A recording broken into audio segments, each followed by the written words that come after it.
Assalamualaikum warahmatullahi wabarakatuh. Halo teman-teman semua, terima kasih sudah mau meluangkan waktu untuk mendengarkan ceritaku hari ini. Sebelum lanjut, buat kamu yang suka kisah tentang harga diri, perjuangan, dan bagaimana hidup bisa berbalik arah dengan cara yang tidak pernah kita duga, boleh bantu tekan tombol like, share ke teman-teman kamu, dan subscribe dulu supaya kamu gak ketinggalan cerita-cerita lain yang semoga bisa jadi cermin dan penguat di hidupmu. Karena kisah ini bermula dari satu hal yang mungkin juga sedang kamu rasakan. Dihina hanya karena lahir dari keluarga yang tidak punya apa-apa. Namaku Dirasya Hutagalung von Mahendra. Nama yang terdengar terlalu panjang untuk dompet yang tipis, terlalu megah untuk seorang lelaki yang dibesarkan di gang sempit pinggiran kota. Di rumah petak yang kalau hujan deres, atapnya ikut menetes.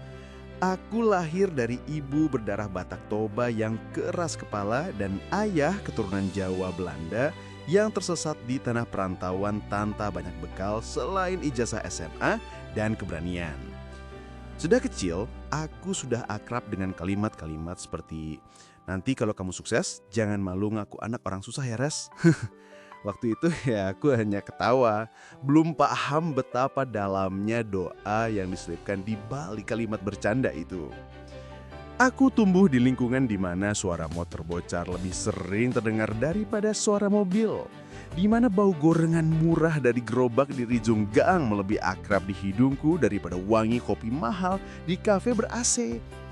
Sejak SMP aku sudah bantu ayah mengantar pesanan kue buatan ibu, keliling dari satu ruko ke ruko lain, dari satu kantor kecil ke kantor lain yang sedikit lebih besar.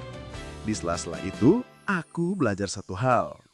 Orang kaya tidak selalu jahat, tapi mereka punya pilihan yang tidak dimiliki orang seperti kami. Pilihan untuk menolak, meremehkan, atau pura-pura tidak melihat. Aku belajar menelan tatapan merendahkan sambil tersenyum karena di rumah ada ibu yang menunggu kabar baik dan tagihan listrik yang tidak mengenal kata kasihan. Semua kenyataan itu tiba-tiba terasa kontras sekali ketika aku bertemu dengan seorang perempuan bernama Elvarin Ningkurnia. Dia datang dari dunia yang seolah hanya bisa kusaksikan lewat layar kaca. Ayahnya pengusaha properti berdarah Tionghoa Bugis, ibunya sosialita yang nama lengkapnya sering muncul di majalah lengkap dengan foto pesta amal dan gaun-gaun mahal. Sementara aku hanya seorang analis magang di salah satu anak perusahaan mereka.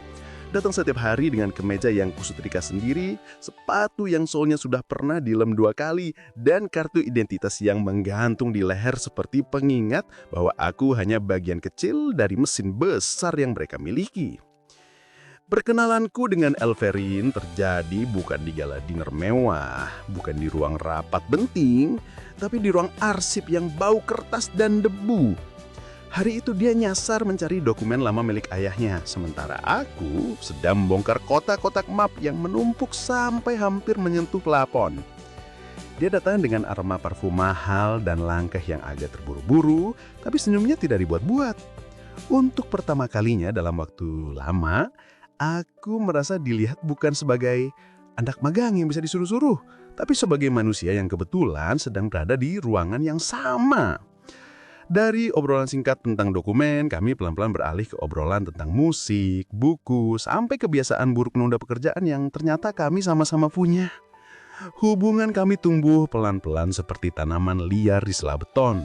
Tidak direncanakan, tidak diinginkan oleh siapapun, tapi entah bagaimana menemukan cara untuk bertahan.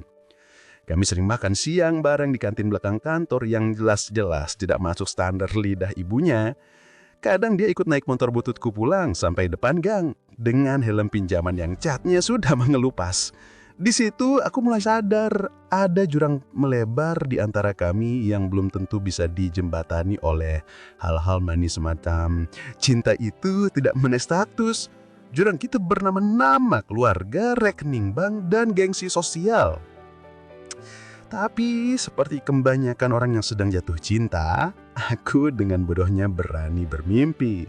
Aku mulai membayangkan masa depan di mana aku bisa datang ke rumahnya, duduk di ruang tamu luas yang sering kulihat hanya dari foto, dan memperkenalkan diriku dengan kepala tegak. Aku bekerja lebih keras di kantor, mengambil lembur yang orang lain tolak, ikut proyek-proyek kecil yang orang lain anggap tidak penting.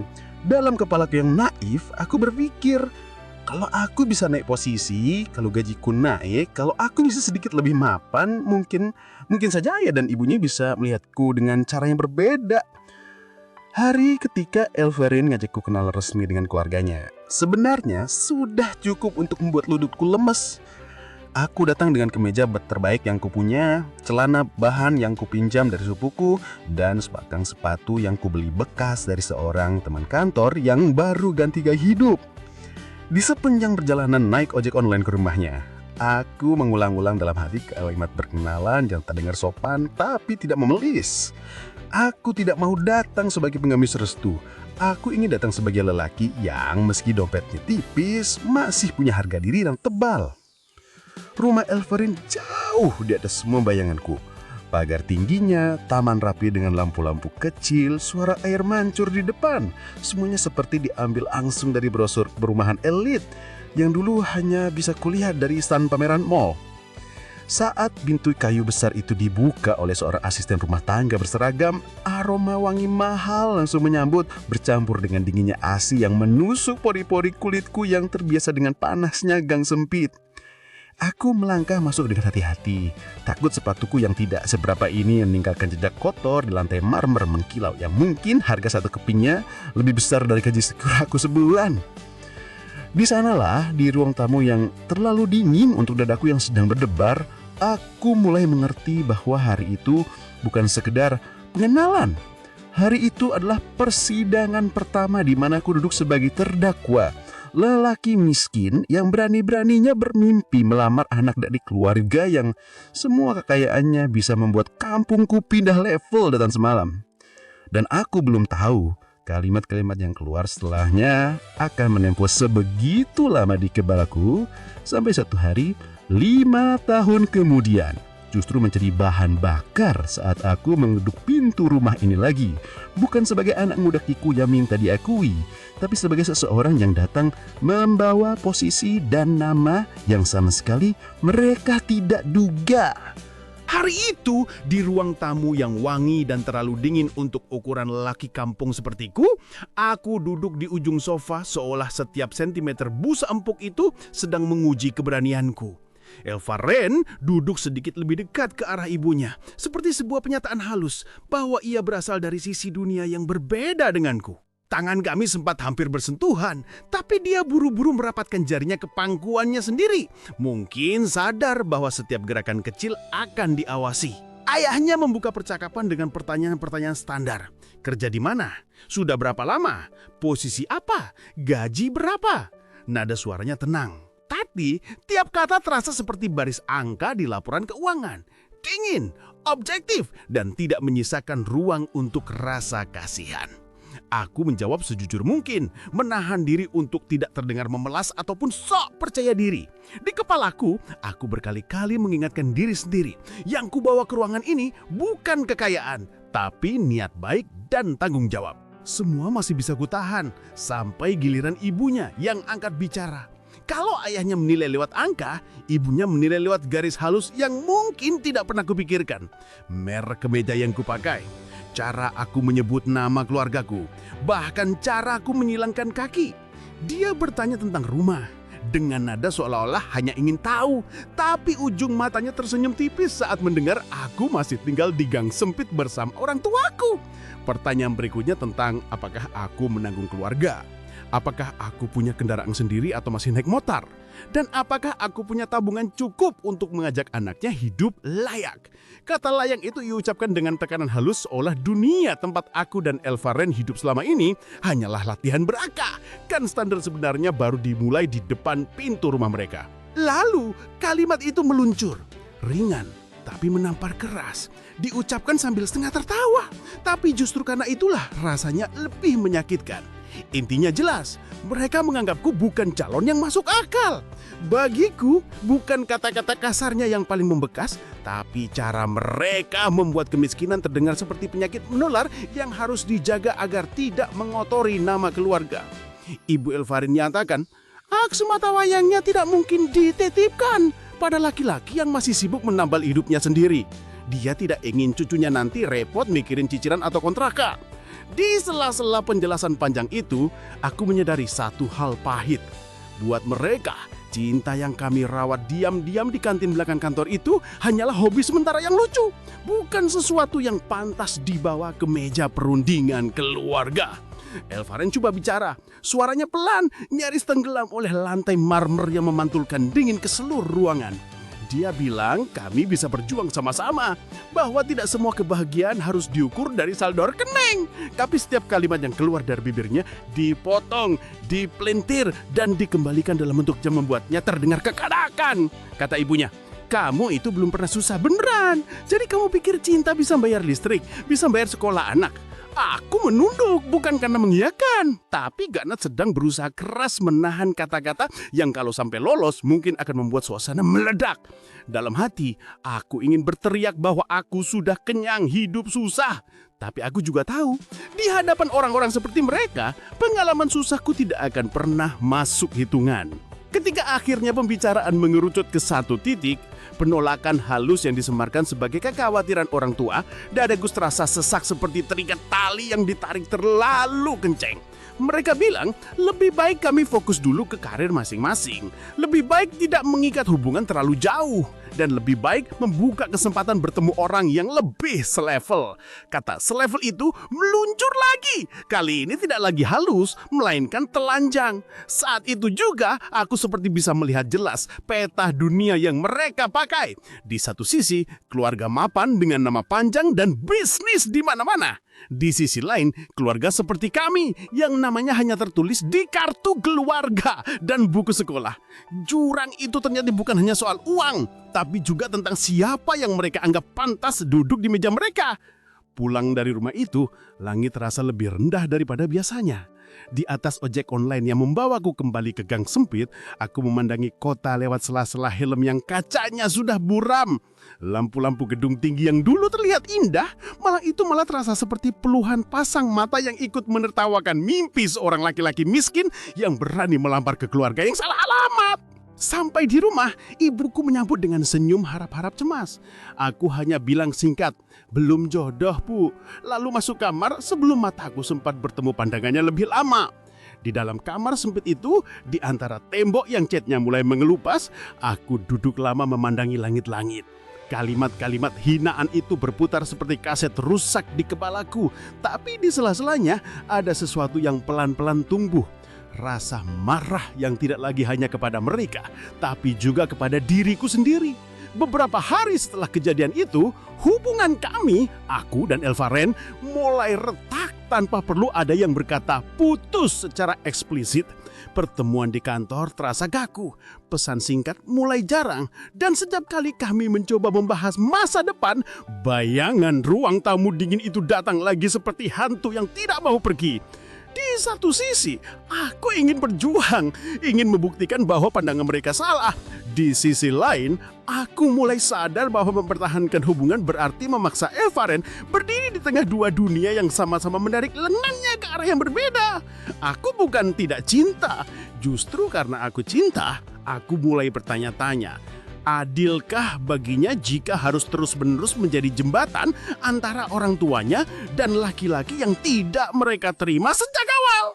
Sampai akhirnya di suatu sore yang lembab di kantin belakang kantor, Elvarin menatapku dengan mata yang sudah terlalu lelah untuk menahan air mata.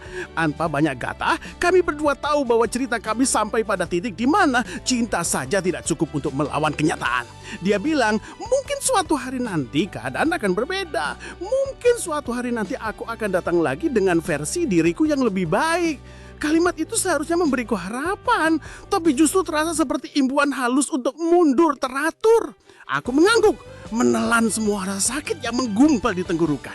Dalam hati, aku berjanji pada diriku sendiri, kalau memang harus pergi, aku tidak akan pergi dengan tangan kosong. Kalau suatu hari aku datang lagi, aku tidak mau lagi duduk di ujung sofa sebagai terdakwa.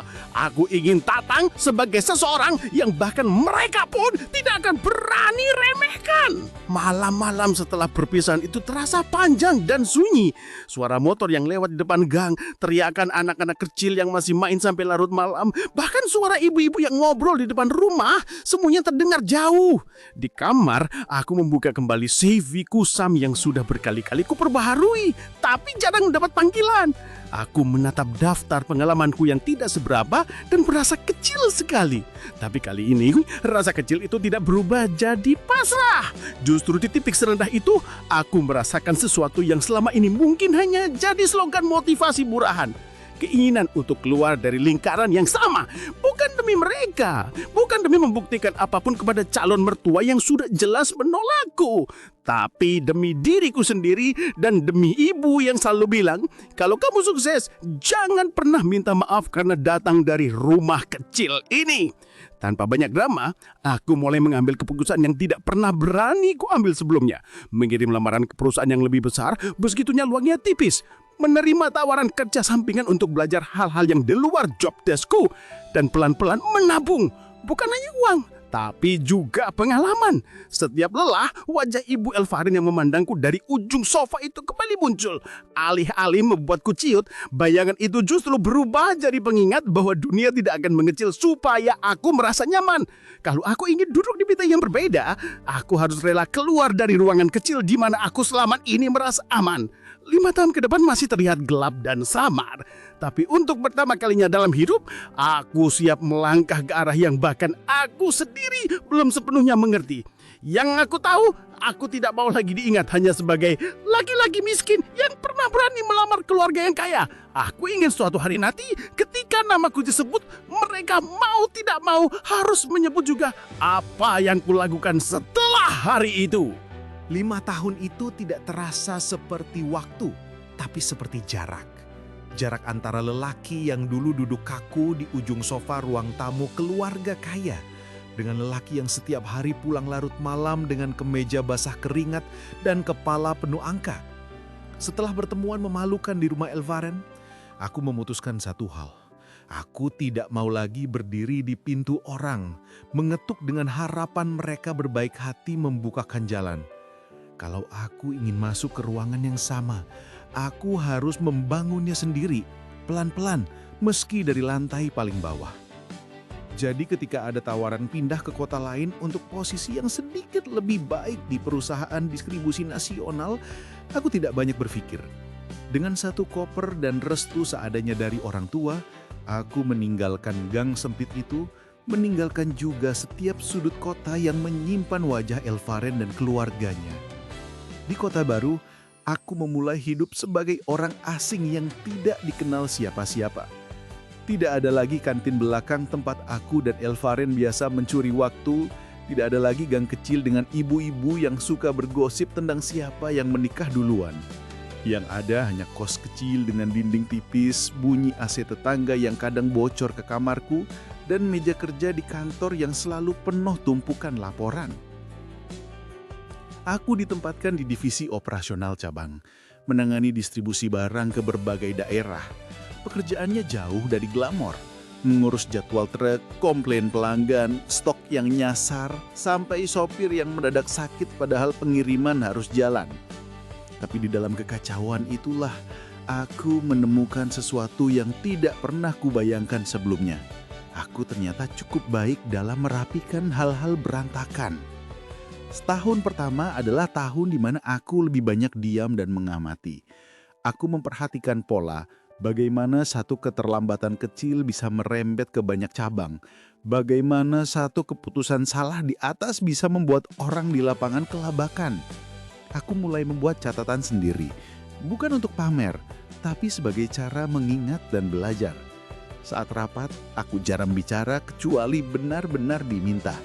Namun ketika akhirnya aku mengajukan 1-2 usulan kecil untuk memperbaiki alur distribusi, aku melihat sesuatu yang dulu jarang kulihat di kantor lama. atasan yang benar-benar mendengar. Beberapa ideku tidak langsung diambil, tapi dicatat, diuji, dan kadang-kadang diam-diam dipakai. Dari situ aku paham, di tempat ini kontribusi diukur bukan dari nama keluarga, tapi dari sebesar apa dampak yang bisa kamu bawa ke meja. Perlahan tanggung jawabku bertambah. Bukan karena aku tiba-tiba jadi jenius, tapi karena aku selalu mau berdiri paling depan saat terjadi masalah yang orang lain malah sentuh. Ketika ada cabang yang kacau stoknya, aku yang dikirim untuk bereskan. Saat adat lain besar mengancam putus kerjasama karena pengiriman selalu molor, aku yang disuruh turun langsung mencari titik macet di lapangan. Malam-malamku sering habis di jalan, duduk di kursi keras truk logistik, ngobrol dengan sopir-sopir yang hidupnya jauh lebih berat dariku. Dari mereka, aku belajar tentang lelah yang tidak pernah masuk laporan, tentang ban pecah di tengah malam, tentang kantuk yang harus terus dilawan demi membuat barang sampai tepat waktu. Semua itu menumpuk jadi sesuatu yang tidak terlihat di CV, tapi terasa di cara aku memandang kerja. Gajiku memang naik, tapi yang paling terasa adalah cara aku memandang diriku sendiri. Kalau dulu aku selalu mengukur diri dengan kacamata orang lain, terutama kacamata keluarga Elvaren, kini aku mulai belajar punya standar sendiri. Aku mulai bertanya pada diri sendiri, hari ini aku berguna buat siapa? Kadang hanya jawabannya, tim kecil yang kerja barangku di gudang. Kadang pelanggan yang marahnya berkurang karena barang datang tepat waktu. Tidak ada tepuk tangan, tidak ada ucapan selamat secara resmi. Tapi di sudut-sudut kecil seperti itu, aku merasakan sesuatu yang selama ini dicari-cari. Rasa pantas. Bukan pantas di mata orang kaya, tapi pantas di mata diriku yang tahu betul dari mana aku berangkat. Hubunganku dengan orang tua berjalan lewat telepon dan video call sederhana. Ibu sering bertanya apakah aku sudah makan cukup, apakah aku sudah punya teman di kota baru. Ayah tidak banyak bicara, tapi dari cara ia menanyakan gimana kantor dengan nada setengah hati, aku tahu ia diam-diam bangga. Aku mengirim sebagian jajanku ke rumah, membantu melunasi utang kecil di warung, memperbaiki sedikit rumah yang atapnya dulu sering bocor. Tidak ada gestur heroik besar, tidak ada momen dramatis menyerahkan kunci rumah baru. Semua berjalan pelan, seperti cara sungai kecil menggurat batu selama bertahun-tahun. Tapi setiap kali Idu bilang, sekarang kalau hujan nggak netes lagi di ruang tamu, rasanya lebih lega daripada segala bentuk pengakuan yang dulu aku kejar dari keluarga Elvaren. Di tengah ritme kerja yang padat, wajah Elvarin tidak serta-merta hilang dari kepalaku. Ada malam-malam tertentu, ketika kota sudah sepi, dan aku duduk sendirian di balkon kos, bayangan matanya yang berkaca-kaca saat kami berpisah di kantin belakang kantor muncul lagi. Aku bertanya-tanya, bagaimana hidupnya sekarang? Apakah dia sudah menikah dengan lelaki selevel yang diinginkan ibunya? Apakah dia bahagia dengan rumah yang lantainya serasi dengan tas dan sepatunya? Pertanyaan-pertanyaan itu mengganggu, tapi seiring waktu tidak lagi menyakitkan. Berbeda dengan dulu, kini ketika aku mengingatnya, yang muncul bukan hanya rasa kehilangan, tapi juga rasa terima kasih pahit. Kalau hari itu keluarganya tidak menghina dan menolak, mungkin aku masih berkutat di kantor lama, bertahan di zona nyaman, menunggu waktu berlalu sambil menggantungkan rencana hidupku pada restu orang lain. Tahun ketiga di kota baru, menjadi titik balik yang tidak aku sadari sejak awal. Perusahaan mengumumkan restrukturisasi besar-besaran. Beberapa posisi lama dihapus, beberapa divisi digabung, dan sejumlah cabang akan dirombak total. Situasi yang buat sebagian orang menakutkan, buatku justru terasa seperti peluang yang datang dengan wajah menyeramkan. Salah satu direksi pusat, yang pernah beberapa kali turun ke lapangan dan melihat cara kerjaku, memutuskan untuk membentuk unit baru yang khusus mengelola jaringan distribusi di beberapa provinsi sekaligus. Mereka butuh seseorang yang tidak hanya paham angka di atas kertas, tapi juga mengerti medan di bawah. Nama yang diusulkan dari cabang tempatku bekerja, entah bagaimana, adalah namaku. Aku tidak langsung melompat menerima. Posisi baru itu berarti tanggung jawab jauh lebih besar, jam kerja lebih gila, dan tekanan dari banyak arah. Namun, di balik semua itu, ada satu hal yang menggoda. Kesempatan duduk di meja yang dulu hanya bisa kutatap dari jauh. Meja di mana keputusan diambil bukan hanya diperintah. Setelah beberapa malam berdebat dengan diriku sendiri, aku mengiyakan. Bukan karena aku ingin membuktikan apapun pada masa lalu, tapi karena aku tahu kalau aku menolak hanya karena takut, aku akan kembali jadi laki-laki yang sama seperti 5 tahun lalu. Duduk di ujung sofa, menunggu keputusan orang lain atas hidupku. Posisi baruku membawaku kembali sering bolak-balik ke kota yang dulu kutinggalkan. Bedanya, kali ini aku tidak datang sebagai tamu di rumah orang kaya, melainkan sebagai bagian dari jajaran manajemen perusahaan yang membuka kantor pusat area di sana. Aku terlibat dalam negosiasi sewa gedung, rekrutmen tim inti, dan diskusi dengan berbagai pihak yang dulu tidak pernah kubayangkan akan duduk semeja denganku. Di beberapa rapat penting, namaku disebut bukan sebagai anak magang atau staf cabang, tapi sebagai orang yang bertanggung jawab atas keberlangsungan operasional di wilayah tertentu. Setiap kali itu terjadi, aku diam-diam teringat pada tatapan mengerendahkan Ibu Elvarin dulu, bukan untuk memupuk dendam, tapi sebagai pengingat bahwa hidup bisa sangat berbeda hanya karena kita memilih untuk tidak berhenti di satu titik sakit. Tahun kelima sejak hari aku meninggalkan kota itu datang dengan kabar yang membuat udara di sekelilingku serasa berubah suhu. Dewan direksi perusahaan memutuskan membentuk anak perusahaan baru yang fokus pada lini bisnis yang selama ini tumbuh paling cepat. Mereka butuh sosok yang cukup muda untuk dekat dengan perubahan, tapi juga berpengalaman untuk tidak gegabah. Setelah melalui serangkaian diskusi dan penilaian, sebuah keputusan turun. Aku ditunjuk sebagai direktur utama untuk perusahaan baru itu. Jabatan yang dulu bahkan tidak berani kubayangkan, kini resmi tercetak di kop surat, kartu nama, dan berita internal. Saat aku menembak sekusen itu di ruang rapat, tangan kiriku masih terasa sedikit gemetar. Bukan karena tidak yakin pada kemampuan sendiri, tapi karena di dalam kepala, suara ibunya Elvarin yang dulu sinis mengatakan aku tidak layak, tiba-tiba muncul lalu pecah berdatangan sendiri. Malam itu, aku duduk sendirian di kantor baru yang masih setengah kosong. Di luar jendela, kota yang dulu menyaksikan aku pulang dengan kepala tertunduk, kini membantulkan cahaya lampu dari gedung-gedung tinggi di kaca jendela ruanganku. Di meja ada tumpukan dokumen legal, rencana bisnis, dan daftar nama-namanya akan mengisi struktur organisasi di bawahku. Di teleponku ada satu pesan yang sudah lama mengendap di kepala, tapi belum pernah kutulis. Sebuah pesan untuk Elvarin, bukan untuk mengungkit masa lalu, bukan untuk pamer jabatan, tapi untuk satu hal sederhana yang mengawali semuanya. Niat melamar. Kali ini bukan sebagai laki-laki miskin yang minta izin, tapi sebagai pria yang datang dengan hidup yang dibangun dari nol, tanpa bantuan dan belas kasihan dari siapapun. Dan entah dia sedang bercanda atau serius, tak lama setelah keputusan jabatanku diumumkan ke publik melalui berita bisnis lokal, satu nama muncul di layar ponselku, nama yang 5 tahun terakhir hanya jadi bayangan. Elvarin Ningkurniah mengirim pesan pendek menanyakan apakah benar aku orang yang sama yang dulu datang ke rumahnya dengan sepatu yang soalnya pernah dilem 2 kali. Pesan dari Elvarin malam itu singkat saja, tapi efeknya seperti menarik kembali 5 tahun hidupku ke titik nol. "Ini kamu yang di berita itu, Ras," katanya.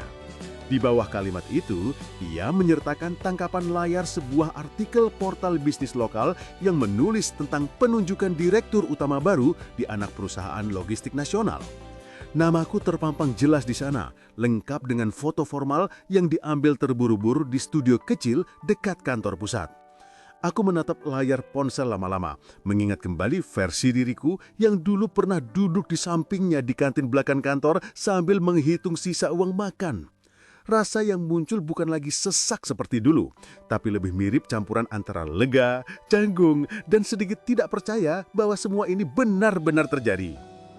Aku membalas pesannya setelah beberapa menit hening, bukan dengan kalimat puitis, bukan juga dengan sindiran halus, hanya sebuah pengakuan sederhana bahwa aku masih orang yang sama, hanya jalan hidupnya saja yang berbelok lebih jauh dari yang dulu pernah kami rencanakan. Obrolan berlanjut pelan. Dia bercerita bahwa sudah lama tahu aku pindah kota, tapi memilih tidak menghubungi karena tidak ingin mengusikku. Ia juga mengaku beberapa kali tanpa sengaja mendengar kabar tentang anak gang yang jadi orang penting di perusahaan pengiriman barang. Namun selalu menganggap itu sekadar kebetulan nama. Malam itu, untuk pertama kalinya sejak perpisahan kami bicara tanpa bayang-bayang ruang tamu dingin dan tatapan orang tuanya. 2 manusia dewasa yang sama-sama paham bahwa waktu tidak hanya mengubah nasib, tapi juga cara pandang. Tentu saja, kabar tentang jabatanku tidak berhenti di lingkaran kecil itu. Di lingkungan keluarga besarku, berita ini menyebar cepat seperti api di ladang kering. Sepupu-sepupu yang dulu hanya tahu aku kerja di gudang, kini menyebut kata direktur dengan intonasi yang seolah-olah mereka sendiri masih sulit percaya.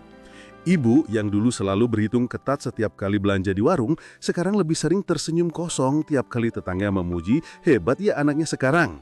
Ayah tetap seperti biasa, tidak banyak komentar, tapi caranya berdiri sedikit lebih tegak saat pergi ke masjid tidak luput dari perhatianku. Di tengah semua itu, aku berusaha menjaga kaki tetap menapak tanah. Aku tahu betul jabatan hanyalah kata di atas kertas. Yang benar-benar penting adalah apakah aku bisa menjalankan amanah itu tanpa kehilangan diriku sendiri. Beberapa minggu setelah pengangkatanku, datanglah undangan resmi yang membuat dadaku bergetar pelan.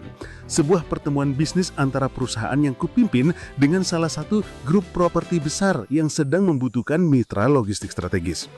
Nama grup itu tidak asing karena disitulah akar semua ini bermula. Grup Kurnia Lengkara, perusahaan milik ayah Elfaren. Di layar proyektor kantor, logo mereka terpampang di samping logo perusahaan baruku di bawah judul presentasi kerjasama strategis. Timku bersorak kecil melihat peluang besar ini. Kalau deal ini bisa mengangkat omset dan nama perusahaan kami ke level yang selama ini hanya bisa dipandangi dari jauh. Aku mengangguk, mencoba ikut senang, tapi di dalam perut ada simpul kecil yang tiba-tiba mengencang. Hari pertemuan itu datang lebih cepat dari yang kupikirkan. Aku memilih setelan terbaikku, bukan untuk pamer, tapi untuk menghormati tim yang kubawa dan meja perundingan yang akan kami datangi. Di lift menuju ruang rapat lantai atas hotel tempat pertemuan dijadwalkan, aku sempat melihat pantulan diriku sendiri di dinding metal yang mengkilap. Lelaki dengan kemeja putih rapi, jas gelap pas badan, dasi yang diikat dengan simpul yang dulu harus gue pelajari berulang lewat video, dan wajah yang garis-garis lelahnya tidak lagi bisa sepenuhnya disembunyikan. Aku menarik nafas, mengingat kalimat ibu, kalau kamu sukses, jangan pernah malu ngaku anak orang susah. Itu yang kubawa masuk ke ruangan, bukan sekedar kartu nama bertuliskan jabatan. Ruang rapat itu luas, dengan jendela besar menghadap kota yang sibuk. Di satu sisi meja sudah duduk tim dari grup Kurnia Lengkara. Ayah Elfaren duduk di tengah, sama seperti 5 tahun lalu di ruang tamu rumahnya. Hanya saja kali ini tidak ada sofa empuk dan hiasan kristal, melainkan tumpukan dokumen dan laptop. Beberapa detik pertama ia tidak mengenaliku. Barulah ketika MC internal memperkenalkan aku sebagai direktur utama dari perusahaan mitra, matanya mengecil, meneliti, lalu sedikit membesar. Ada jeda tipis sebelum dia bangkit dan menjabat tanganku. Sentuhan itu kaku, tapi cukup untuk mengirim arus memori dari hari jika aku duduk sebagai lelaki miskin yang ingin melamar anaknya. Bedanya kali ini kami duduk sejajar di meja yang sama, bukan satu di kursi hakim dan satu di bangku terdakwa. Pertemuan berjalan formal, penuh angka dan proyeksi. Kami membahas kapasitas gudang, jangkauan distribusi, integrasi sistem, sampai skema pembagian risiko. Aku fokus pada materi, menjelaskan dengan tenang, menjawab pertanyaan dengan data. Beberapa kali aku menangkap ayah Elfaren menatapku lebih lama dari yang seharusnya, seolah masih coba menyambungkan sosok di hadapannya dengan lelaki yang dulu datang dengan sepatu murahan. Ibunya tidak hadir di ruangan itu, tapi namanya disebut sekali saat mereka menjelaskan struktur kepemilikan keluarga. Tak tekan ucapan kasarnya, 5 tahun lalu kembali terngiang, tapi kali ini tidak lagi menancap seperti duri. Lebih mirip gema jauh yang mengingatkan dari mana aku berangkat. Di luar rapat resmi, ada jeda kopi singkat di balkon kecil samping ruangan. Di sanalah aku bertemu lagi dengan Elfaren, kali ini bukan di kanting belakang kantor, tapi di sela-sela meja tinggi dan cangkir espresso. Dia melangkah mendekat dengan senyum yang tidak selebar dulu, tapi matanya masih sama, hangat dan sedikit gelisah. Kami berbahasa-basi tentang cuaca, tentang kota yang seolah tidak pernah tidur. Lalu pelan-pelan obrolan menggeser ke masa lalu. Dia mengucapkan selamat secara langsung atas posisiku. Bukan dengan nada kagum berlebihan, tapi dengan ketulusan yang membuatku percaya dia memang mengikuti perjalananku dari jauh. Di sela-sela itu, dia mengakui bahwa hari penolakan di ruang tamu dulu juga bukan hari yang mudah baginya. Aku juga dihukum, katanya lirih. Bukan dengan kata-kata, tapi dengan dinginnya sikap di rumah kalau aku berani membantah. Kami tidak membahas perasaan, tidak ada kalimat andai dulu begini atau seandainya kita bertahan, waktu sudah terlalu jauh berjalan untuk itu. Yang ada hanya 2 orang yang dulu pernah saling menggenggam, kini berdiri di tempat yang sama, tapi dengan tujuan berbeda. Saat dia bertanya apakah aku sudah punya pasangan, aku hanya tersenyum dan menjawab jujur bahwa hidupku beberapa tahun terakhir terlalu penuh dengan gudang, truk, dan laporan. Dia tertawa kecil bilang, aku masih sama, kalau sudah fokus ke sesuatu bisa lupa seisi dunia.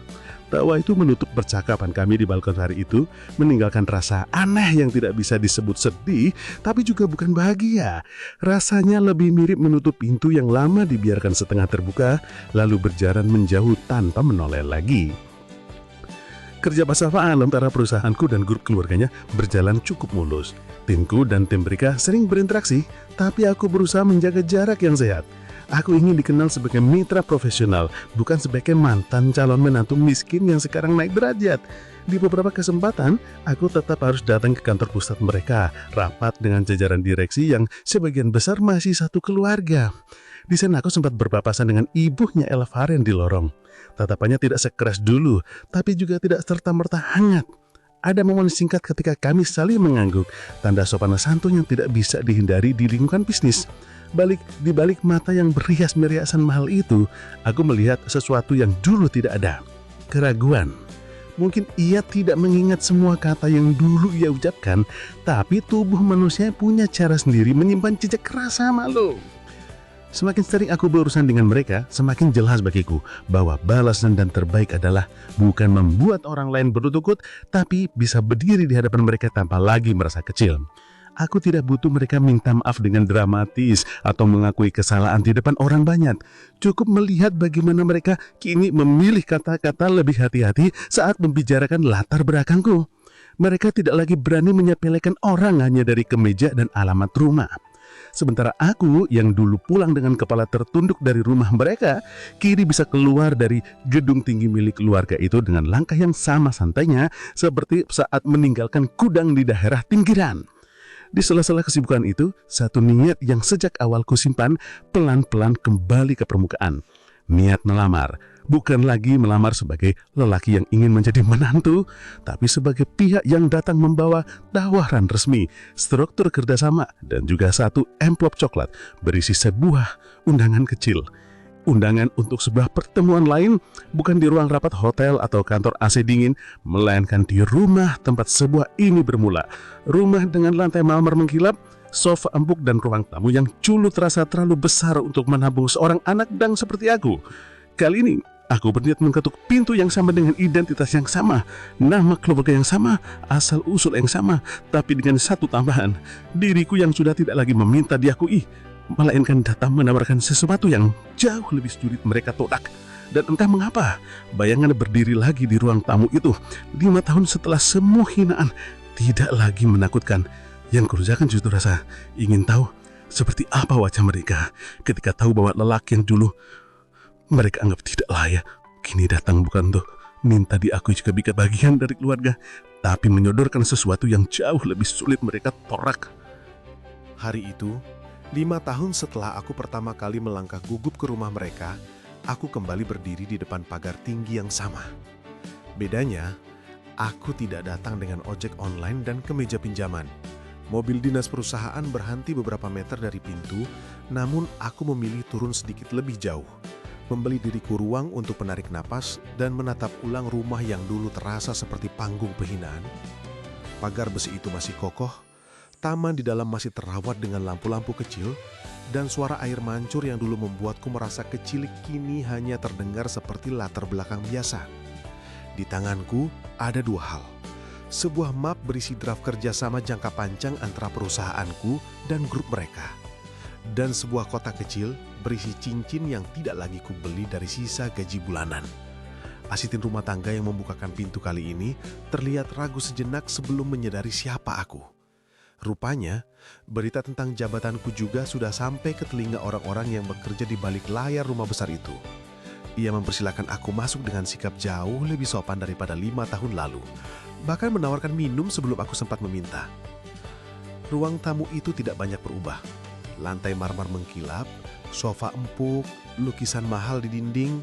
Namun, cara aku duduk di sana hari ini berbeda. Kalau dulu aku menempati ujung sofa dengan punggung kaku dan tangan yang gelisah, kini aku duduk tegak dengan tenang, meletakkan map di pangkuan dan cincin di dalam sapu jas. Aku datang bukan untuk minta diukur layak atau tidak, melainkan untuk menyampaikan bahwa aku sudah selesai mengukur diriku sendiri. Ayah dan ibu Elvaren masuk beberapa menit kemudian. Wajah mereka bertambah garis, tapi tatapannya masih tajam. Ada jeda canggung ketika mata kami bertemu. Untuk sesaat, ruangan itu sepi sekali. Seolah-olah bahkan suara air mancur di taman ikut menahan diri. Aku berdiri, menjabat tangan mereka satu persatu dengan sopan. Ayahnya menyebut namaku lengkap, menambahkan gelar jabatan di belakangnya. Ibunya hanya menyebut nama depanku, tapi suara yang dulu penuh nada merendahkan kini terdengar lebih datar. Kami duduk, tidak ada kata maaf yang langsung meluncur. Tidak juga pembukaan basa-basi panjang, hanya kalimat sederhana dari ayahnya, bahwa mereka tahu perjalanan karirku, bahwa mereka membaca berita, dan bahwa mereka mengakui posisiku saat ini. Pengakuan itu tidak membuatku melayang, tapi cukup untuk mengundurkan simpul lama di dadaku. Aku mulai bicara dengan kepala dingin. Pertama, tentang urusan bisnis, kerjasama yang sedang berjalan, proyeksi jangka panjang, dan bagaimana hubungan baik ini bisa saling menguntungkan kedua belah pihak. Aku menjelaskan dengan bahasa yang jelas, tidak berbelit, tanpa sedikit pun menyelipkan sindiran masa lalu. Biarkan angka-angka dan rencana kerja berbicara, bahwa laki-laki yang dulu di mereka sebut tidak layak kini memimpin sistem yang ikut menggerakkan bisnis mereka. Setelah itu selesai, barulah aku menyentuh hal yang sejak awal menjadi alasan pribadiku datang. Aku menyebut nama Elvarin, mengatakan bahwa kami kembali berkomunikasi sebagai dua orang dewasa yang sama-sama paham apa yang pernah terjadi. Aku tidak berkata masih cinta atau menyesal berpisah. Yang kuucapkan hanya niat sederhana. Aku ingin melamar anak mereka lagi. Bukan untuk memperbaiki sesuatu yang rusak, melainkan untuk menawarkan bab baru yang kami pilih sendiri tanpa paksaan. Reaksi mereka tidak secepat bulu. Ayahnya menarik nafas panjang, ibunya menatapku lama-lama, seolah mencari sisa-sisa pemuda gugup yang dulu duduk di hadapannya. Yang keluar dari mulut ibunya kali ini bukan lagi ejekan soal miskin atau tidak selevel, melainkan serangkaian pertanyaan yang berbeda nadanya. Apakah aku yakin hubungan lama yang pernah retak ini layak diberi kesempatan? Apakah aku siap dengan konsekuensi punya istri yang hidup di dua dunia? Dunia keluarga besarnya dan dunia yang kubangun sendiri. Pertanyaan-pertanyaan itu tajam, tapi tidak lagi merendahkan. Aku menjawab satu persatu dengan tenang. Kukisahkan singkat bagaimana 5 tahun terakhir mengubah cara aku memandang keluarga, kerja, dan diriku sendiri. Bahwa aku tidak lagi datang dengan kepala penuh mimpi kosong, tapi dengan kaki yang sudah tahu rasanya berdiri di tanah teras. Pada akhirnya, tidak ada adegan dramatis di mana mereka bersujud meminta maaf atau memelukku sambil menangis. Yang ada hanyalah sebuah kalimat pelan dari ayahnya, bahwa manusia bisa salah menilai dan bahwa waktu punya caranya sendiri untuk mengoreksinya. Ia tidak menyebut langsung kata maaf, tapi buat itu sudah cukup. Ibunya tidak tiba-tiba menjadi sosok hangat yang memelukku. Namun ia berkata satu hal yang dulu bahkan tidak terpikirkan keluar dari mulutnya. Kalau Elvarin bahagia dengan pilihannya, mereka tidak akan menghalangi. Kalimat itu diucapkan di ruang tamu yang sama. 5 tahun berbeda, rasanya seperti menutup lingkaran yang dulu dibuka dengan hinaan. Elvarin masuk di ruangan beberapa saat kemudian. Dipanggil setelah pembicaraan utama selesai. Wajahnya sedikit tegang, mungkin takut hari itu akan mengulang luka yang sama. Namun ketika ia melihat aku masih duduk di sana dengan ekspresi tenang, ketegangan itu perlahan luruh. Aku tidak berlutut terik kali depan keluarganya, tidak juga mengangkat cincin tinggi-tinggi di depan semua orang. Aku hanya mengeluarkan kotak kecil itu, meletakkannya di meja, dan menetap Elvarin sambil berkata pelan bahwa 5 tahun lalu aku datang ke rumah ini sebagai laki-laki yang bahkan belum yakin bisa membahagiakan dirinya sendiri. Sekarang, aku datang sebagai seorang yang sudah mencoba, jatuh, bangun lagi, dan ingin menawarkan perjalanan hidup yang mungkin tidak selalu mewah, tapi diisi dengan keputusan-keputusan yang kami ambil bersama. Jawabannya tidak meledak dalam bentuk teriakan bahagia atau pelukan dramatis. Air matanya jatuh pelan, bukan karena sedih, tapi karena lelah dan lega yang akhirnya menemukan tempat berlabuh. Ia mengangguk, mengelurkan tangan, dan untuk pertama kalinya, aku merasa menggenggamnya, bukan sebagai anak magang yang beruntung bisa dekat dengan putri bos, melainkan sebagai laki-laki yang berdiri sejajar dengan segala luka dan pelajaran yang kita bawa masing-masing. Di sudut mataku, aku menangkap ibunya mengusap pipi dengan cepat, seolah menepi sesuatu yang tidak ingin diakui sebagai air mata. Ayahnya berdiri, menepuk bahuku sekali tanpa kata-kata lebih lanjut. Beberapa hari setelah lamaran itu, hidup tidak serta-merta berubah menjadi dongeng pas sempurna. Masih ada diskusi panjang soal rencana pernikahan, perbedaan budaya keluarga, dan pembagian waktu antara pekerjaanku dan kehidupan rumah tangga yang akan kami bangun. Namun, di antara semua kerumitan itu, ada satu hal yang membuatku lebih tenang daripada sebelumnya. Aku tidak lagi merasa harus membuktikan apapun kepada siapapun. Jabatan direktur utama yang tertera di kartu namaku hanyalah bonus. Balas dendam terhalus yang bisa gue berikan kepada dunia yang dulu meremehkanku bukanlah dengan memamerkan kekayaan, tapi dengan menjalani hidup tanpa lagi dikendalikan oleh hinaan lama. Malam-malam ketika aku pulang terlambat ke apartemen baruku, kadang aku duduk di balkon dan mengingat lagi hari di mana aku pulang dari rumah itu dengan kepala tertunduk 5 tahun lalu. Kalau bisa berbicara dengan versi diriku yang dulu, mungkin aku hanya bakal bilang satu kalimat. Jangan terlalu sibuk marah pada orang yang meremehkanmu. Sibuklah membangun diri sampai hinaan mereka tidak lagi relevan. Hidup akan selalu punya orang-orang yang merasa berhak menilaimu dari sepatu yang kau papai, dari alamat rumah yang tertulis di KTP. Tapi pada akhirnya yang paling menentukan adalah keputusan-keputusan kecil yang kamu ambil setelah pintu ditutup di depan wajahmu. Untukmu yang makin senang berada di posisi terendah, dihina calon mertua, diremehkan keluarga pasangan atau dianggap tidak layak hanya karena gajimu kecil dan rumahmu sempit. Ingat bahwa hari ini bukan definisi final tentang siapa dirimu. Kamu boleh jatuh, boleh menangis, boleh merasa hancur, tapi jangan menetap di sana terlalu lama. Suatu hari, entah cepat atau lambat, akan ada kesempatan untuk mengetuk pintu yang dulu menolakmu, entah sebagai tamu, mitra, atau sekadar orang yang lewat. Dan saat itu tiba, semoga kamu datang bukan dengan hati penuh dendam, tapi dengan langkah tenang dan kepala tegak. Karena kamu tahu yang paling berharga bukan perubahan cara mereka memandangmu, melainkan perubahan cara kamu memandang dirimu sendiri.